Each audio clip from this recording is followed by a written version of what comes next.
ಒಂದು ಪ್ರಯೋಗವನ್ನು ಮಾಡಿದೆವು. ಪ್ರಣಾಳಿಕೆಯಲ್ಲಿ ಏನ್ ಮಾಡಿದೇವಿ, ಒಂದು ಸುಣ್ಣದ ನೀರನ್ನು ಹಾಕಿ ಒಂದು ಕೊಳವೆ ಅಂತಕ್ಕಂಥ ನಾವು ತೆಗೆದುಕೊಂಡಾಗದಕ್ಕೆ ನಮ್ಮ ಉಸಿರನ್ನ ಜೋರಾಗಿ ಒಳಗಡೆ ಊದಿದ್ವಿ.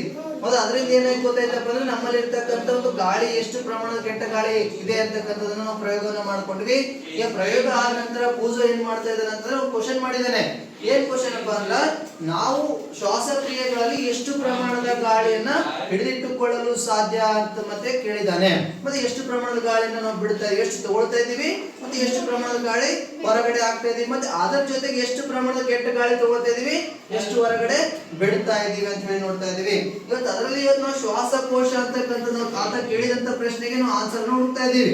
ಅದ ಎಷ್ಟು ಪ್ರಮಾಣದ ನಾವು ಶ್ವಾಸಕೋಶದ ಗಾಳಿ ಉಸಿರಾಟ ಮಾಡ್ತಾ ಇದೀವಿ ತಗೊಂಡ ಉಚ್ಛ್ವಾಸ ಮತ್ತು ನಿಶ್ವಾಸ ಅಂತಕ್ಕಂಥ ಎರಡೂ ಕೂಡ ನಮಗೆ ಬೇಕು. ಉಚ್ಛ್ವಾಸ ಅಂದ್ರೆ ಏನಪ್ಪಾ ಅಂದ್ರೆ ನಾವು ಒಳಗಡೆ ತೆಗೆದುಕೊಳ್ಳುವಂತ ಗಾಳಿಯ ಪ್ರಮಾಣ ಅಂತ ಹೇಳಿ ನಾವು ಅದಕ್ಕೆ ಉಚ್ಛ್ವಾಸ ಅಂತ ಕರಿತಾ ಇದೀವಿ. ಮತ್ತೆ ನಾವು ಹೊರಗಡೆ ಹಾಕುವಂತ ಗಾಳಿಗೆ ನಿಶ್ವಾಸ ಅಂತ ಹೇಳಿ ಉಸಿರಾಟ ಕ್ರಿಯೆಯನ್ನು ನಾವು ನೋಡ್ತಾ ಇದೀವಿ. ಹಾಗಾಗಿ ಶ್ವಾಸಕೋಶಕ್ಕೆ ಬಂದಾಗ ಅದು ಉಚ್ಛ್ವಾಸ ನಾವು ತೆಗೆದುಕೊಂಡಾಗ ಏನ್ ಮಾಡ್ತಾ ಇದೀವಿ ಅಂದ್ರೆ ಎಷ್ಟು ಪ್ರಮಾಣದ ಗಾಳಿ ತಗೋತೀವಿ ಅಂದ್ರೆ 21% ಪ್ರಮಾಣ ನಾವು ಗಾಳಿಯನ್ನ ಒಳಗಡೆ ತಗೊಳ್ತಾ ಇದ್ದೇವೆ. ಅದು ನಾವು ದಿನನಿತ್ಯ ಉಸಿರಾಟ ಮಾಡುವಂತ ಪ್ರಮಾಣದ ಗಾಳಿಯಲ್ಲಿ 21% ನಾವು ಗಾಳಿಯನ್ನು ತೆಗೆದುಕೊಳ್ತಾ ಇದ್ದೀವಿ.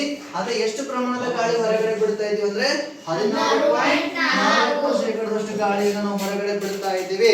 ಇನ್ನ ನಾವು ತೆಗೆದುಕೊಳ್ಳುವಂತ ಗಾಳಿಯಲ್ಲಿ ಕಾರ್ಬನ್ ಡೈಆಕ್ಸೈಡ್ ಪ್ರಮಾಣ ಎಷ್ಟದಪ್ಪ ಅಂತಂದ್ರೆ 0.04 ಕಾರ್ಬನ್ ಅಂತಕ್ಕಂಥ ಡೈಆಕ್ಸೈಡ್ ಪ್ರಮಾಣ ನಮ್ಮ ಗಾಳಿ ಇರ್ತಕ್ಕಂಥ ಸೇವನೆಯಲ್ಲಿ ಹೋಗ್ತಾ ಇದೆ.